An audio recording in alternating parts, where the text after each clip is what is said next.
Hello and welcome. Today I'm going to show you how I did this little, it's 8 1/4 by 8 1/4 study of my daughter and my grandson. The surface is Pastelmat and I used mostly Prismacolor Nupastels and Sennelier soft pastels for this one. I did the initial sketch on tracing paper and I learned this really neat little trick from Susan Jenkins from Monet Cafe. She showed us how to draw on top of the lines on the other side of the tracing paper, on the back side, with charcoal pencil. I did that and then flipped it over right reading. Here you can see I just put a watercolor wash down of blue. I just wanted something behind with color. So after tracing it with the charcoal, I taped it to my surface and took this little flat device. I realized it wasn't pressing hard enough, so I switched it to something larger, which worked a lot better.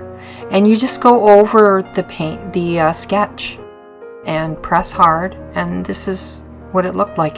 And it saves so much time because I didn't have to actually retrace over every line a second time. Just using that flat device, it transferred it right to the paper. So thank you, Susan Jenkins, for that tip.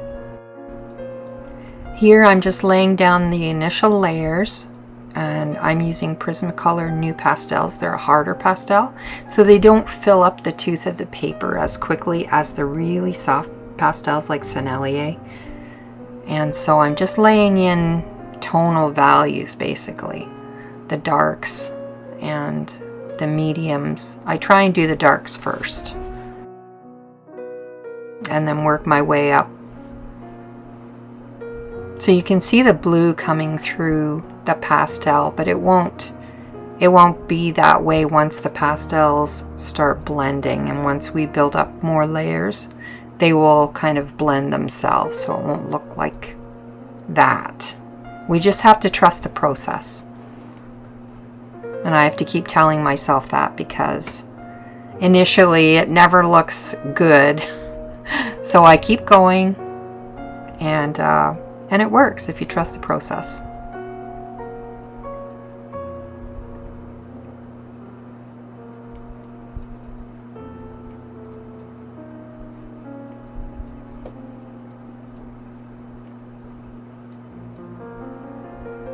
Now you'll see there's little lines, and I think I did that when I was transferring the drawing to the paper. I think I may have pressed a little bit hard into the Pastelmat with my plastic triangle that I was using to transfer, and I may have used too much pressure on the edge of it when I was going over the sketch.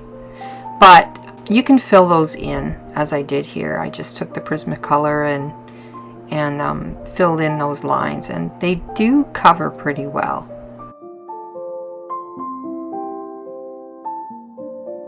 I did use my Stabillo Carbothello pastel pencils in the smaller areas of the painting, just because it was so much easier than the bigger chunky pastels.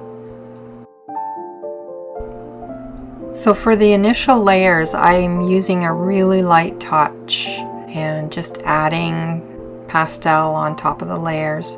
Eventually, you just keep going, and even though you can see the blue watercolor wash coming through, that will mostly cover up. But I like when some of it pokes through because it gives harmony to the painting.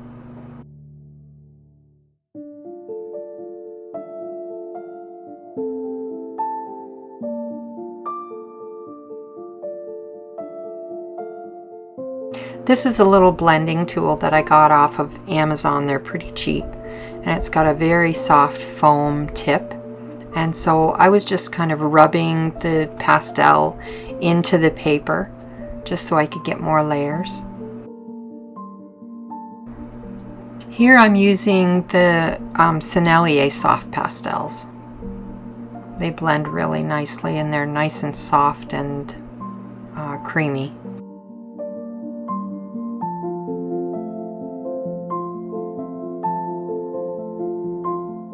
So again, just building up layers and making adjustments as I go.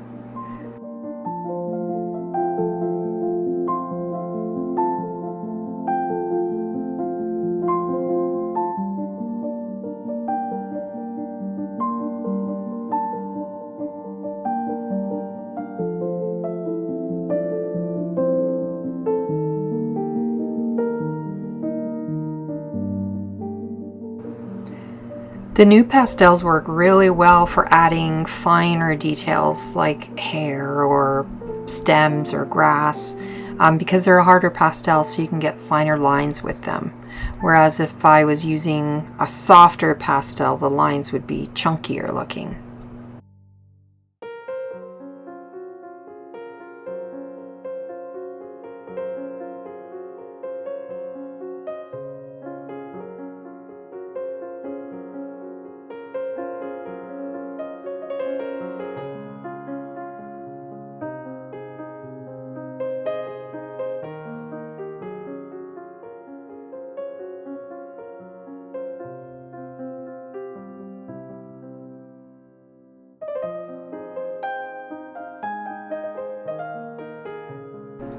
I thought I got the shadow side of his little face a little bit dark, so I took just a cheapy little mop brush and brushed off a little bit of the shadow. And it worked really well, and I was able to go in and lighten it up just a little bit.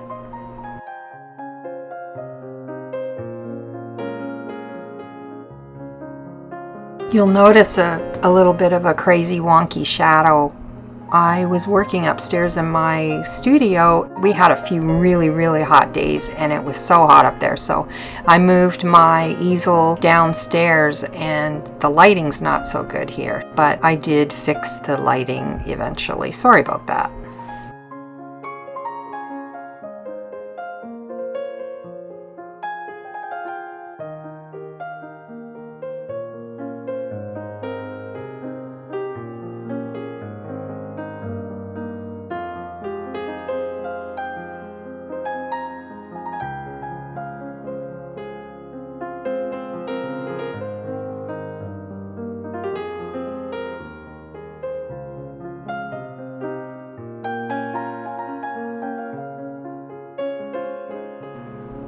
Now, do you see here how the pastels are sort of blending themselves now?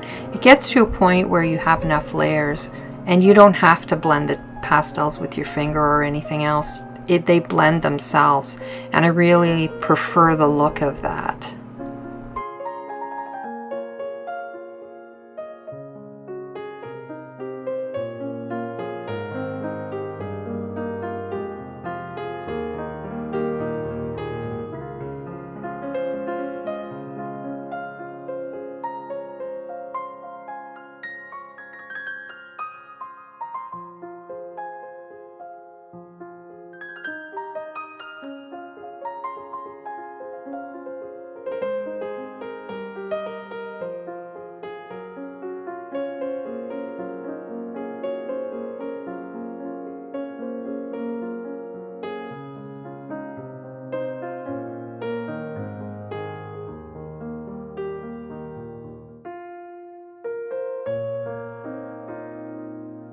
You'll notice I'm using, it's a stick, it's called a Mahlstick, and it's to keep my hand up off the painting so I don't smudge it as I'm working. I'll insert a little picture of it here.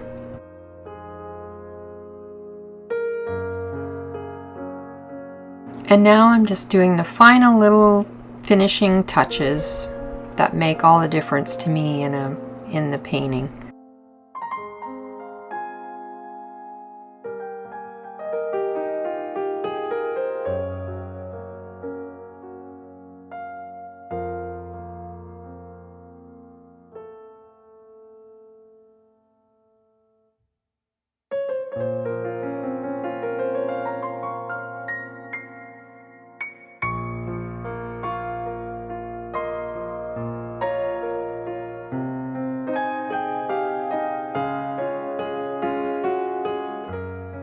So thank you so much for joining me, and hopefully I'll see you in the next one.